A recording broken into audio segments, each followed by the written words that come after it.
Today I want to talk a bit about timeline and demo something that I've been working on.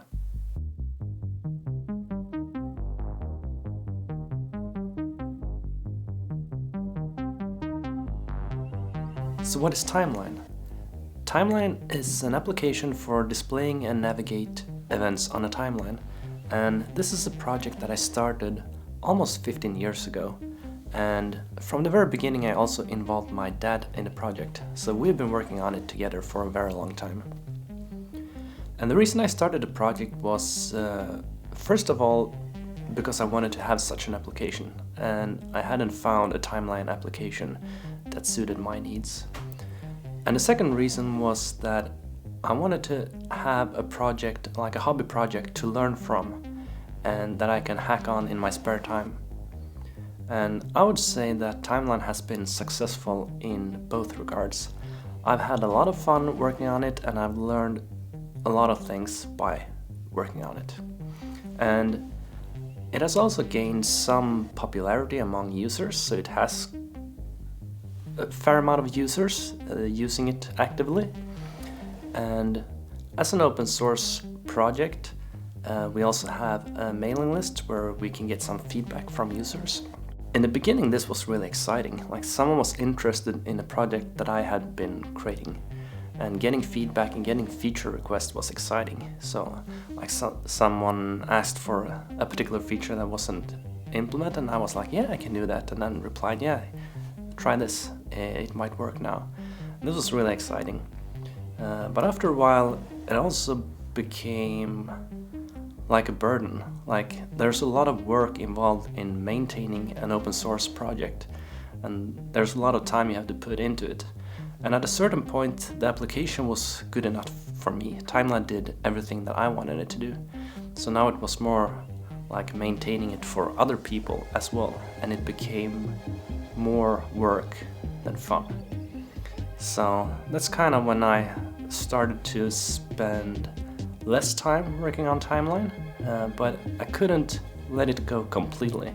So I've always been monitoring the mailing list, even though I haven't replied, but just see what's going on.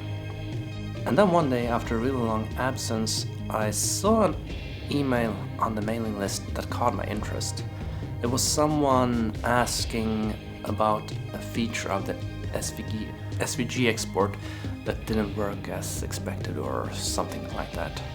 So that sparked an interest in me to try to look at to see if I could improve that, and also clean up some other things regarding image export. So I think it's easier if I can show you what the previous version looked like and what the new version looks like, and to show you what I did. So let's jump into timeline and have a look. Okay, so first I want to show you the previous version of timeline and the image export functionality. So I will begin by checking out a previous version. Let's see, 250. There we go. And then we can run timeline with the tutorial timeline.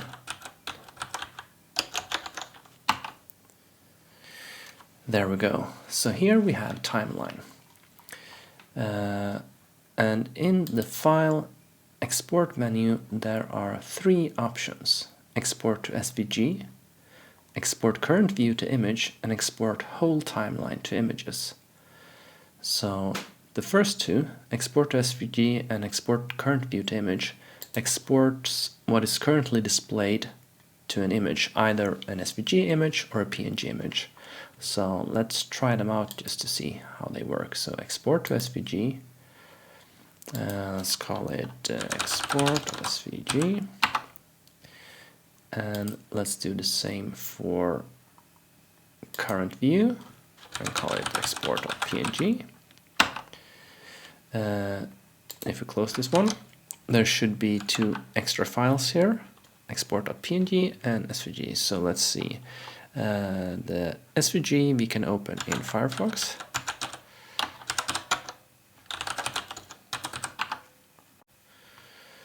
There we go. So a similar view to what we saw inside timeline. And here we can also have a look at the PNG image. So here we can see that it's more or less exactly the same. If we open up the tutorial again, we can see that it's the same thing, well, although this has been zoomed a bit different now, but it's the same image. So the third option is to export whole timeline to images. So say for example that we have a zoom level like this, where we can't see the whole timeline, but we would still like to export the whole timeline to a single image. That's what this option is for. Export whole timeline to images. And let's call it whole.png. And so I'm not sure if you could see in the video here, but it actually scrolled the timeline, exported multiple images, and stitched them together. So let's see. So it created 3 images and then merged. So let's see if we can open that one. Or we can open it like this. So here we can see that now the whole timeline is exported. You can see all the events, but as you can also see, this is not perfect. Like this box where the labels are shown are drawn in 2 places, and this example area label is in 2 places. So this stitching together of all the exported images here doesn't work perfectly. So those 3 were the export features of timeline before the change I did. So now I'd like to show the change I did and how it works, how it improves on the previous export dialogues, and how it works. So let's close this one and get the latest version. Start the tutorial timeline again. And now we can see in the export menu we have only one option, and that is export to image. Then this dialog shows up. So now we have the option to select image type to either be a PNG or an SVG. And we can specify the path where to export. The width and height are predefined. So the width here is the width of the canvas where the timeline is drawn, and the height is the height. But by default, this adjusts automatically for height is also pressed. So what that will do is remove the empty space at the bottom and the empty space at the top when exporting an image. So let's see if we can do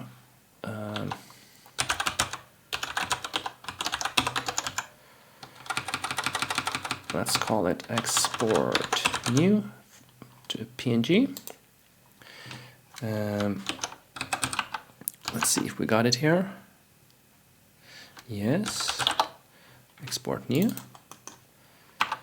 And as you can see, it's the same image, but the space above and below is removed. And just to show you, if we uncheck this one, I'm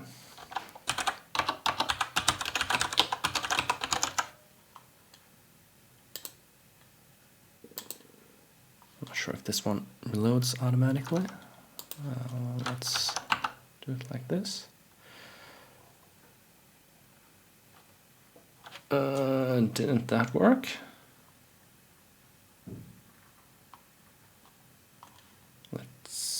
Oh, I think I call it export. There we go. So now the size of the exported image is exactly what we saw in timeline. And we can do the same to export an SVG image.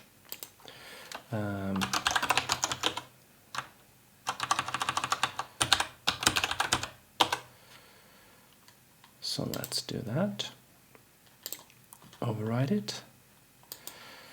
And so look, there we go. And here is an SVG version of this timeline, where also the space above and below has been removed. And you can also notice that this SVG image looks a bit different than the SVG image that was exported by the previous version of timeline. And that's because we changed the SVG drawing algorithm. Now we use more or less the same drawing algorithm as the main canvas here, but instead of rendering it to the screen, we render to an SVG file. So hopefully this change also produces better results for SVG exports. And that was also the thing that got me to work on this, like a problem with an SVG export, or also a related problem where this stitching together of images doesn't work perfectly. So those two things I wanted to improve. So hopefully this SVG export looks better. Okay, so now for the third export setting, which is the export whole timeline to image. This doesn't really exist anymore. So what you can do is that you instead go to navigate and then fit all events. So now all events on the timeline are visible, and you can select any range that you want to export. The problem with this is, I can show you an example. If like we have one event which is really far off, and we do fit all events, you can see that the events to the right here are very narrow, so you can't really see the text, and there's a lot of empty space here in the middle. So if we go ahead and export this image to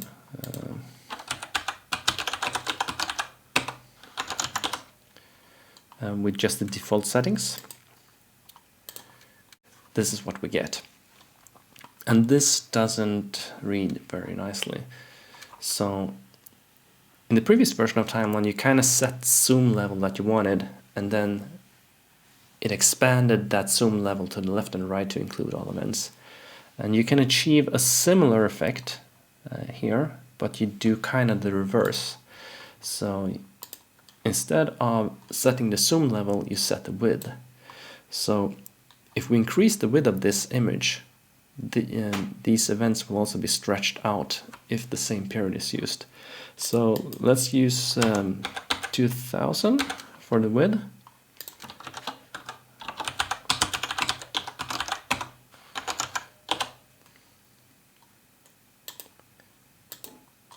And let's see what it looks like. Yeah, so now you can see that the image is much wider, like 2000 pixels wide, and you can actually read these events more clearly. And this is a similar effect to what we had before when we had like a narrower zoom level and then we stitched multiple images together. But in this case, it actually looks correct. We only have one instance of this box here, and there is no weird double example error or artifacts that came from stitching images together. And this also works for SVG images. So this new export to image dialog should hopefully be more flexible and produce better looking results and work both for PNG and SVG. A new release of Timeline has recently been made that contains this new image export dialog. And for quite some time now, my dad has been responsible for making the releases of Timeline. So big thanks to him for doing that and keeping new releases coming regularly. So that's what I wanted to show you about Timeline today. If you want to see more videos of Timeline, please let me know and I'll see what I can do. Until next time, bye.